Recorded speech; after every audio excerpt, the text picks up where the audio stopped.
This is my 2026 Common Planner, and she has been my faithful friend throughout this year. And in today's video, I'm going to share with you how I hit reset at the start of this current quarter to really set myself up for success, to hopefully give you some ideas for your own reset, whether that's at the start of a new month or a new quarter, or maybe even how you want to be setting up your 2027 Common Planner.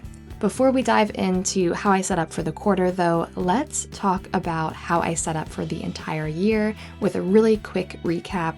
As you can see, I have a vision statement and a vision board. And if you want to see how these pages came together in action, I have an entire setup video here on my channel, so you can go back and watch that. Each of the 3 components of my vision for the year, I mapped out 9 items I wanted to complete by 2027, and I have highlighted the ones I completed. As you can see, I have a long way to go in the next half of the year. But an important lesson I am personally learning is that a lot can happen in a quarter, and so don't write off these last few months of the year. Even if you have made 0 progress towards the goals that you set at the beginning of the year and what you'll achieve, that does not mean that you cannot make progress in this last quarter. That is something I am repeating over and over again to myself, because the first few quarters were a little wonky, but that is what a reset is for. One area of my life where I can be very proud of my progress is in my consistency with my steps and my exercise, and tracking my steps and exercise using the annual tracker, which has been such a game changer. For years, I did not know how to use this spread in my Common Planner, and I have found this to be a really satisfying way to use it. And then we have the quarterly setup. And that is where I started to fall off the bandwagon. As you can see, January was very strong, February was less strong, and March, it all just fell apart. And then the second quarter was just a total failure. But that's okay, because as in all things, we can turn the page and start again. But before I share with you how I set up for a new quarter, I want to share with you how I've been using some of the monthlies, weeklies, and dailies. I started out using the monthlies as a typical calendar, but then switched in February to a gratitude log, and this was a huge game changer for me. I found that I never really referenced the calendar setup anyway. It was more just to fill the space, but now these monthly entries are actually serving a tangible purpose. This is a great way to memory keep if you are not somebody who does memory keeping in another format, or it can be a great way to help you remember things for other memory keeping. In my case, these are very helpful for my monthly journaling memory keeping, but the goal is to keep it very simple, 1 line a day, occasionally a doodle, some practiced hand lettering, and it is so fun to look back on. I then have my weekly entries, and I have really found a system for these that works, and so I keep doing it. So often I think we're trying to chase after new ways of doing things, trying to be creative and discover the new planner system that is going to launch us even further, when in reality, sticking to one system that we already discovered has functionality for us is the key. And so even though occasionally I'll switch things up, occasionally I'll fall away because I went on vacation to Spain, I always come back to the same system because it's been working. Of course, if at some point I discover it's no longer working or I need to add something new, I'll make that change. But for now, the system works. And then there are the blank pages at the back of the Common Planner, and these are a free-for-all.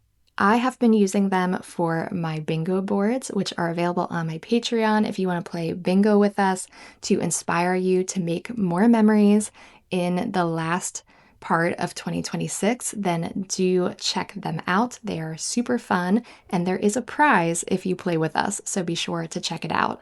I otherwise hadn't really been using these blank pages for the first half of the year, but with our reset, that is going to change. I plan to start using them more as daily to-do lists, and I have some other ideas that we're going to get into next. But before we dive into the blank pages, let's set up the third quarter of the year. I know at the time you're watching this, we are well into the third quarter, and you're probably thinking more about the fourth quarter of the year. But the great news is you can apply all of these ideas to the last 3 months of 2026 as well for your final setup of the quarter, or for, as I said, your 2027 common planner, because that is just around the corner. It's hard to believe. As you can see, I used my Tombow markers to do a colorful line in every other space of the monthly tracker. It's just a really visually appealing way to demarcate between the different items that you are tracking. And I track the same things every single month so that I can see my progress over time. On the left side is where we have space for our quarterly priorities and then break down those priorities into each month. And I actually add a section for success and improve where I can comment on my progress. When setting quarterly and monthly priorities, I'm really thinking about SMART goals, which stands for specific, measurable, achievable, relevant, and time bound. So I'm looking for things that are relevant to the overall goals that I set for the year, that are specific and measurable, that I know exactly what I'm trying to achieve. There should be real numbers, real percentages, or a clear milestone, yes or no. I did or did not complete this task. And they are time bound in the sense that they are going to happen within that month. And in this case, I did not include September because my life will be changing with the start of a new job in September. And so I wanted to wait until July and August were over before determining what those goals and priorities will be. But now let's talk about how I decorated the page and how I'm going to decorate some of the next few pages with a washi haul from the Washi tape shop. I wanted to squeeze in this haul in this video for you guys because I got so many beautiful new washi tapes, including this new style of theirs, which includes gold foil that I'm so very excited about, and of course wanted to share with all of you. I do have a discount code in the description, so if you are interested in any of the washis that you see in this quick haul or any of the washis you've seen me use in previous hauls, because I have many. They are by far my favorite place to get washi and stickers. They are so incredibly gorgeous that I can't recommend them enough. What you're looking at now is some of the options from their new summer collection, but I know that some of you are already putting your heads into fall. Look, I get it, but also don't wish summer away. Summer is so wonderful. Let's enjoy the last quarter of summer and hold on to it, please. But if you are looking towards fall, they are already releasing some great new options for the fall season, so be sure to check out their website. Or if you, like me, want to hold on to summer just a little bit longer, or are somebody who uses beautiful botanicals all year long in your journaling, then definitely check out some of these new releases.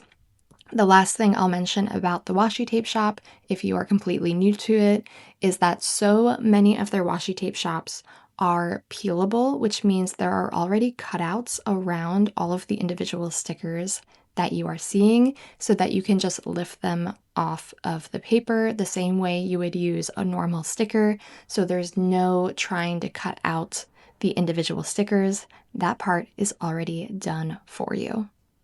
And because they essentially act like sticker sheets, I personally like to cut mine out and stick them into these little clear envelopes and put them in a binder for my sticker storage, which makes them so easy to flip through and see what you have and use all of the amazing stickers. So you'll see me using those throughout. And if you're interested in the same binders, I have them linked in my Amazon storefront. Also, the washi tape shop released these new paper packs, which I was really excited about. They are perfect size for using in a common planner with cute little spaces for you to write a to-do list or what's happening next week, or maybe keep your habit tracker, or just add a pop of color to the page. So with that in mind, I wanted to share with you how I set up some ideas for bullet journal style collections. If you remember the idea of a bullet journal collection, I wanted to put some of those in the back of the common planner that are related to my quarterly priorities. Again, all about relevancy. So I wanted to set up a place for my house projects. That was a main focus for this third quarter of the year. Lots of house projects since I have a ton of time off between my jobs. I quit my prior job and I'm starting a new one in September, if you didn't know. I wanted to get lots of house projects done in this time. And so what better way to keep track of everything I want to do than by making a list? So that is what this page is meant to be. And as you can see, I played around mainly with the lettering. Doing an outline around a brush pen is a really simple lettering technique that makes it look very nice. And then I just have some classic elongated cursive. And then I have a checklist and 2 stickers from the washi tape shop, and that's it. That's what the page is. Very, very simple. And I essentially followed that same style on the right side for another list of things I want to sell. That is another priority for the current quarter. Is there's a lot of things, I'm sure many of you can relate, in my home that we simply don't use. And every time I look at it, I think I should really sell that. And then I never do. I never get around to it. And so I wanted to sit down and make a list of all the things I want to sell. And again, use this time that I have off to actually focus on making some listings on Facebook Marketplace and actively sell them. And then my most important priority for this time off in the third quarter is writing. I have been talking about writing being my priority, but not actually living it for years. If you've been with me for most of the existence of my abiding journal, then you have heard me talk about this and probably think that I am somebody who doesn't actually follow through on her goals, because it's one that just keeps cropping up again and again, because the truth is I have not made it a priority. I say I want it to be a priority, but then it never actually is.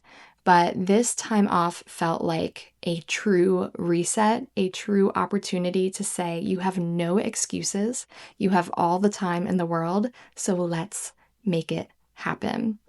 And of course, in order to track my progress on all of that, I wanted to make a page in my common planner for a writing log. And the simplest way to make something look aesthetic, I swear, is to do the every other line is a color trick in a nice grid. It looks like an Excel spreadsheet and automatically makes my type A personality feel at peace. Like, okay, this is a place where we can get things done. And so that is the entire design for the writing log. I've got my title at the top, and then I have 2 stickers with a little bit of writing inspiration to inspire me to get the thing done. And I just created a very simple grid for this entry with the date, the word count, and then how it went. And this is a great idea for any type of log, rather than trying to get so caught up in all of the numbers and details. I think just tracking when you did it, the basic measurement of what you achieved, whether that's a word count goal, maybe it's a run goal of how many miles you went, and then how you felt about it. How do you perceive that the experience actually went on that day? And do you feel that you're making progress? And speaking of progress, That was the final little piece for this page. I always love an inspirational quote on an entry like this, and in this case, it's been a mantra for years and years: progress, not perfection. So there you have it. Those are the 3 bullet journal-esque collections that I created at the back to help me in guiding my quarterly priorities. Before we end the video, I did want to share how I set up a weekly in the current quarter and use some more of these fun supplies from the Washi tape shop. So I have some fun summer colors. We're trying to keep alive the summer vibes just a little bit longer. And my habit trackers from my Patreon, if you're interested in those. They are a printable along with lots and lots and lots of other printable stickers that you can find over on my Patreon. And you get access to the entire backlog of content I've posted over several years on Patreon when you join that paid tier. So if you are looking for some new stickers to get you inspired as you head into this final quarter of the year, as you prep for 2027, definitely consider joining us over there. And a big shout out and thank you to all of my patrons who make this possible. So I did a little bit of layering with our paper, doing a little bit of a ripped effect and some of the beautiful washi from the Washi tape shop. And I wanted to bring that paper to the top of the page as well. Got a little bit extra creative with this weekly spread, even though it's the same basic setup. I love that I still can bring in my creativity, and sometimes I have time to do a bit more and want to do a bit more. And other weeks, I keep it super simple and it's literally just the pen and paper. And that's the great thing about this system is it doesn't always have to be one or the other. You can switch it up depending on where you're at in that season. And then for each of my to-do lists, I again love the every other line with a Tombow marker. I'm telling you, it's the simplest way to make your page look aesthetic, and it actually is functional as well because it helps you to align what you are writing as your to-do item and where you are checking it off. And I personally, because I have this small business of Patreon and YouTube, have my to-do list divided into personal and business. You might like to have a personal to-do list and a work to-do list, or maybe you have personal and family, whatever that breakdown is for you, or maybe it's just a catch-all to-do list. And then I write in my habits on the habit tracker, which makes it so easy because all I have to do is stick it down and then write them in. If I wanted to, I could even edit the printable to put in my items for every single week. That way I just print it and it's already there. So that is an option for you as well. If you want to download the printable and then add your own items if you repeat the same habits. But I do the same habits that I set up in my monthly tracker. So that way I just transfer the weekly tracking to the monthly at the end of the week. And then the left side, following the same format, I did bring in some more of the beautiful washi tape at the top and bottom, but otherwise there's not a whole ton of room for decoration, but I thought I would get a little creative and use the paper nonetheless over on this side in a very small way by using it as the dividing line between my daily to-do lists and where I track my exercise and my meals. You do not have to divide the common planner up. This is just the way I like to use it. And that's what I love about this system from Sterling Ink is you can make the page work in whatever way is going to fit your goals and priorities and needs. In my case, there are 3 main things I want to track on each day, and those are my exercise, my meals, primarily focused on dinner because we are a one big meal a day family. That is the one that I need to think about ahead of time and prep for. So I put in my dinner. And then on the right side, I put in my top 3 to-do lists for the day. And then in the colored block on that side, occasionally I use that for an event space. But this week I made it my priority space. Like, what is my one priority for the day? And I used an exclamation point to denote that. So that is a pretty full picture of how I set up my weekly in a more creative week where I have the time and the energy to play with some stickers and paper a bit more.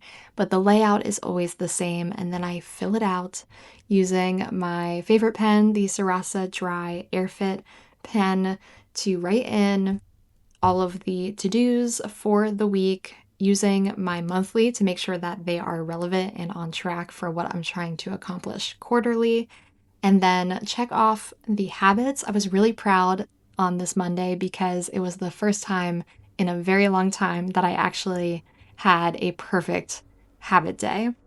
And then this page should have been done at this point, but I have these a new chapter stickers from my Patreon that I'm rather obsessed with. They are perfect for entering a new quarter or a new season, even a new year. And I wanted to bring some of them into the page because my focus is on writing this week, and there are some great bookish stickers in that kit. And that is how I finished out this weekly setup and the setup for a new quarter. I know that we're already well into quarter three, so I hope that this is inspiring for you as you head in to quarter four or a new year or whatever the new chapter looks like for you as you are working towards your own goals for 2026 and hopefully living a life that is creative, consistent, and content in Christ. Thanks so much for watching, and if you want to see how I set up these pages for the start of the year, do check out this video next.